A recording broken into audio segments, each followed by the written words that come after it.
Lourdes Chica, isang sikat na aktres, may ibinunyag na magbibigay talim sa mga puso ng mga fans.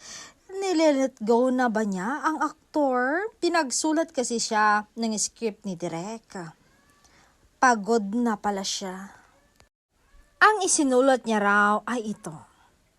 As my final act, love, I let you go even against my heart. Ang hirap tanggapin na minsan hindi sapat ang pagmamahal para manatili. I held on for so long, hoping things would change, hoping you'd finally choose me. Pero habang ako ay kumakapit, mas lalo akong nasasaktan.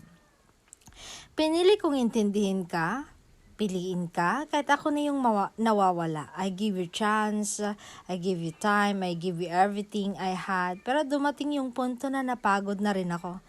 Hindi dahil hindi na kita mahal, kundi dahil hindi ko na kayang ipaglaban ng isang bagay na ako lang ang lumalaban. So this is me letting you go, hindi dahil ayaw ko na, kundi dahil kailangan ko na. As much as I want to stay, I know I deserve more than this kind of love. And maybe someday, you realize what you lost, but by then, I've already chosen myself.